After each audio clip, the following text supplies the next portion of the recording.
She stood at my gate, sunglasses gleaming like she owned the sunlight itself. "Open this gate. Now," she ordered, flicking her manicured hand as though I were her employee. Behind her, a row of SUVs lined the quiet lakeside road, people stepping out in designer outfits, carrying trays and bottles like they were arriving at a private resort. "This is private property," I said evenly. "The gate stays closed." Her name was Linda, though everyone around here called her Karen. She ran the neighborhood HOA like her own little empire. A week earlier, she'd slid a fake notice under my door. All residents must share lake access for community events. I'd laughed when I read it. My land sat well outside HOA limits, legally purchased, fenced off long before she ever moved in. But here she was now, inches from my face, pretending authority she didn't have.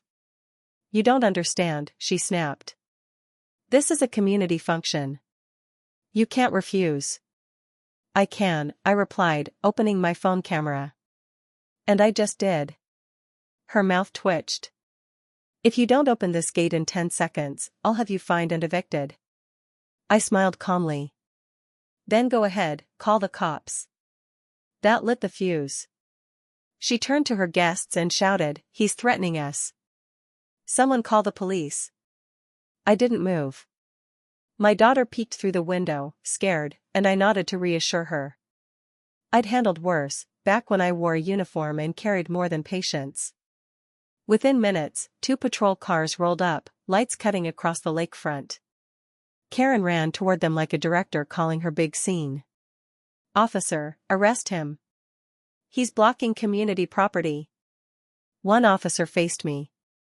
"Sir, can you come forward?" I nodded, handed him my ID, and pointed to the steel sign that clearly said private land, Jake Miller. Karen gave a sharp laugh. "He made that sign himself.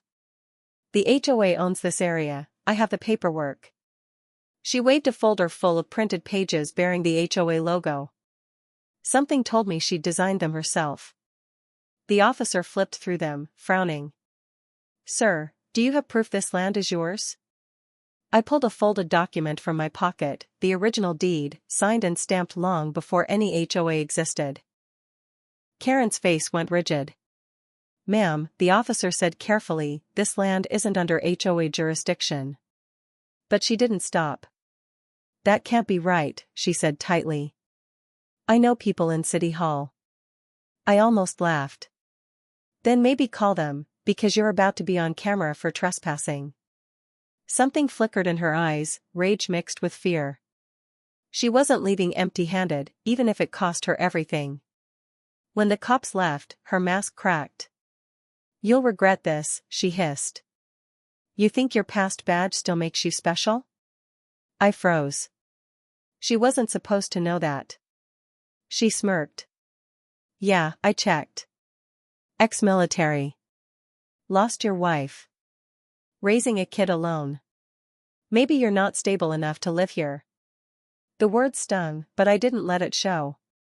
"You really did your research," I said quietly. "Too bad you skipped reading the law." Then she raised her voice, "He's a threat. He's armed." Gasps rippled through the crowd. Phones came out. Someone started dialing again. I lifted both hands calmly. "No one's armed. But your guests might want to step off my land before they break the law." Karen's face twisted. She was losing control. She stormed to her car, opened the trunk, and started unloading tables, coolers, and banners reading HOA Summer Celebration. She wasn't backing down, she was setting up camp. "Put the grill there. Turn the music up," she shouted. "Make sure he can't ignore us." My daughter stepped onto the porch, camera in hand. "Dad, can she really do that?" "No," I said, watching the crowd dance just beyond the fence. "But she's about to learn what happens when you push a man trained not to lose." I went inside, collected the footage from my hidden cameras, every word, every threat, all recorded. Karen believed noise meant power. I had proof, and proof screams louder than any lie. The music blared, country pop echoing off the lake. Karen was dancing now, wine glass raised like nothing was wrong. But some guests kept glancing at the cameras. They knew. I sent the video files to an old friend at the sheriff's office, a man I once served with. I didn't like using favors, but this wasn't pride. It was peace. "Hey, soldier boy," Karen called mockingly. "Come join the party." "Oh wait, you weren't invited." I didn't answer. Silence unnerves loud people. Then came the rumble, engines. 3 county trucks pulled up. Karen froze mid-laugh. The lead officer stepped out. "Ma'am, we've had reports of an unauthorized event on private property." "This is HOA land," she barked. "We're using community access." He checked his clipboard. "That's odd, county records show this property belongs entirely to Jake Miller." "You're trespassing." Her jaw fell open. "That's impossible. I run this neighborhood." He looked past her. Everyone not listed on the deed stepped back to the road. The crowd scattered fast, folding chairs, spilled drinks, awkward silence. But Karen stayed, trembling. "You did this," she hissed. "You think you've won?" I walked up to the gate. "No, Karen. You just lost whatever respect people had left for you." Her eyes welled, not from sorrow, but fury. "You have no idea who I really am," she said. I believed her. "You think this is over?" "You embarrassed me." "You'll regret that." The officer beside her cleared his throat. "Ma'am, may I see your ID?" She hesitated, then pulled out a badge. "I'm with county planning. I have full authority here." He examined it, expression darkening. "This is fake." The silence was deafening.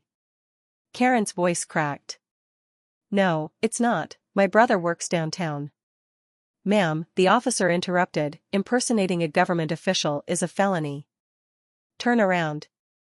Her hands trembled as the cuffs clicked. Her audience, those same guests who had cheered, were now recording her arrest. As she was led away, she glared back at me. "You ruined me." I met her eyes. "No, you ruined yourself." When the patrol cars left, quiet returned. Just the sound of wind and water. My daughter came beside me, slipping her hand into mine. "Is it really over, Dad?" I exhaled. "Yeah. Sometimes doing the right thing doesn't make noise, it just brings peace." That evening, as the sun sank across the lake, its reflection shimmered over my land, my land.